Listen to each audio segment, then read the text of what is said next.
প্ৰমোদ বড়ো ডাঙৰীয়া যিখিনি এপইণ্টমেণ্ট দিছিলে কিছু ইলিগেল আছে সেই ইলিগেলবিলাক কেঞ্চেল হ'ব আকৌ আমি নতুন দিব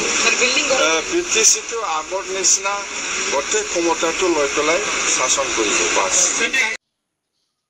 Hi guys, खुलुमबाय कामसार बर' चेनेलजों नोंथांनि सबोद गोसो गोथारै बरायनाय जाबाय स' दिनै मा टपिकजों सावरायनो नागिरदों बयबो भिडिअ क्लिपखौ नुनानै मिथिखाबाय जानो हागौ स' गिबि गिबियावनो श्री श्री लक्ष्मी फुजानि जानानै बयनिसिमबो गाहाम हामलायनायखौ बावहरनाय जाबाय आरो लोगोसे সকলোকে श्री श्री लक्ष्मी फुजार उपलक्षे शुभेच्छा थाकिल स' मेन सावरायनाया जाबाय स' BTR आव गोबां दावराव जादों इलेक्शननि थाखाय स' बेयाव हाग्रामा सारानो जा जायखिजा बेरेखा हान्जाया बयबो देरहानो थाखाय लुबैदोंमोन नाथाय बिदिथ' जाया स' हाग्रामा सारा बुंदोंमोन आं मेजिक नम्बर लानानै देरहागोन होननानै बिथाङा निश्चय बेखौ दिन्थिबाय 28टा सिट लानानै बिथाङा BTR आव इलेक्शनाव देरहानो हाबाय स' मैयानि दिनाव बियो समायखिराबो लाबाय थारमाने लार्जेस्ट मोनसे नाम्बार माने लानानै बिथाङा देरहाबाय स' बेखौनो बुंगोन राजखान्थि जाय फेलें जागोन बे हमना ला फेलियर जाय देरहागोन बेनो राजखान्थिनि सिनियर हमना ला आरो बिथाङा गोबां सिनियरबो राजखान्थियाव सिगांबो 17 बोसोर 15 बोसोर सालायखाबाय आरो दा 5 बोसोर सालायखागोन आरो बिनि उनाव रायजो राजाफ्रा जाहाथे नायगोन स' फार्स्ट अफ अल बिथांखौ बा गासै BTR नि देरहानाय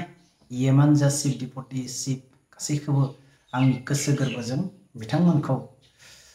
कंग्रेचुलेसन बावहरबाय आरो मैयानि दिनाव बिथांमोना समायखिराबो लानाय जाबाय थ' 16टा मेम्बारजों बिथांमोना BPF दोलोनिफ्राय सरकार सालायनो थाखाय मोनसे कमिटि दानाय जाबाय आरो बेयाव भिडिअ क्लिपफोरखौ नुनानै बयबो मिथिखाबाय जाहाथे बिथांमोना BJP जों एलायन्स सरकार दानाय जासिगोन होननानै स' बेयाव chief deputy chief speaker deputy speaker आरो लोगोसे EM खौ लानानै गासै 16टा मेम्बार लानाय जाफिनदों स' बेनो खावलायो जाहाथे BTR नि गासै ओनसोलावनो जाहाथे डेभेलपनि खामानि मावो आसा खालामो आरो लोगोसे जोंनि माहारिनि अनगायैबो गासै माहारिनि जाहाथे डेभेलपनि खामानि मावगोन आरो निश्चय मावगोन बिथाङा सिगाङावबो मावखादों दाबो मावखागोन आरो हयथ' EPPL हान्जानि मानगोनां एक्स CM मानगोनां प्रमोद बर' सार बिथाङाबो जाहाथे जेननानै सानो नाङा जाहाथे दुरबल जानो नाङा मानो राजखान्थियाव बिदि जाखायो सानैबो मालाबाबो देरहानो हाया जायखिजाया सासे देरहागोन जाय राजखान्थिखौ मोजां इमप्लिमेन्ट खालामनो हादों बा राजखान्थिखौ मोजां गेलेनो हादों बेनो देरहायो स' हयथ' निश्चय प्रमोद सारा फेलियर जाबाय राजखान्थियाव स' बेखायनो गोदान हमनांगोन 5 बोसोरल' स' उनाव निश्चय मोजां प्रिपेयार जागोन होननानै स' बिथांखौबो जाहाथे गाहाम हामलायनायखौ बावहरनाय जाबाय जाहाथे नेक्स्ट बाराव सेस्था खालामो आरो बेखौनो खावलायो जाहाथे हारिनि लोगोसे BTR ओनसोलनि थाखाय डेभेलपनि खामानि मावगोन आरो निश्चय मावगोन मानगोनां हाग्रामा महिलारि सारा स' आसा खालामो बयबो डेभेलपनि खामानि मावगोन आरो गोबां खामानि दंबावो जोंनि BTR आव आरो जायफोरा थालांनाय गामिफोरा बेखौबो सुस्रांनायनि थाखाय बिथाङा जाहाथे निश्चय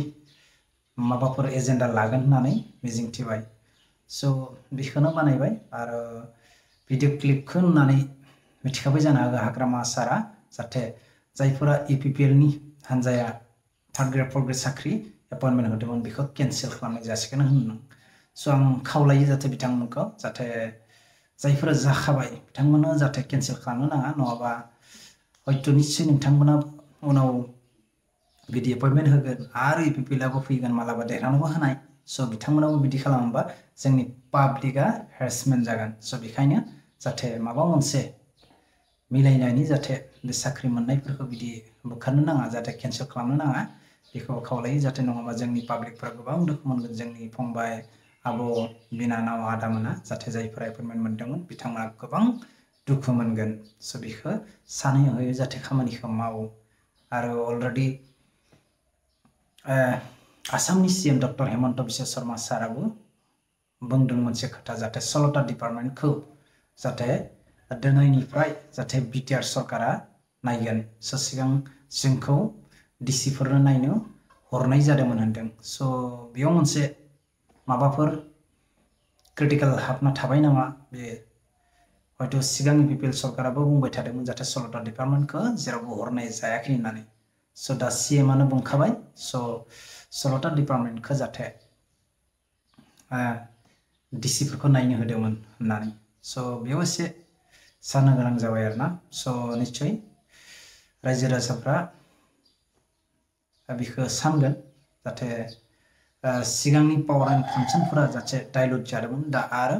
लाबोनाय जादों होनदों हाग्रामा साराबो स' बिदिनो सोलिखागोन मानो होनबा राजखान्थि हान्जा नालाय जोंबो बांद्राय सिङाव बुजिनो हाया स' जायखिनि बुजिनो हादों बेखौनो सानबाय जाहाथे इयुनाव जाहाथे बिदि जाया मोजां मोजां पावारफोरखौ जाहाथे लाखियो गावनि आखायाव एबा बिटिआरनि आखायाव बिटिसिनि आखायाव जाहाथे स' बेखौनो खावलायबाय जाहाथे एसे आसा खालामो जाहाथे गासै बिटिआर ओनसोलाव जाहाथे डेभेलप जायो गामि ओनसोलावबो जाहाथे डेभेलप जायो स' बेखौनो मिजिंथिबाय बाखि बांद्राय गोलाव खालामला स' लास्ट खेबसेबाव बयखौबो कंग्रेचुलेसन बावहरनाय जाबाय स' दिनैनि टपिकआ बेनोसै स' बाय बाय सी यू नेक्स्ट ब्लग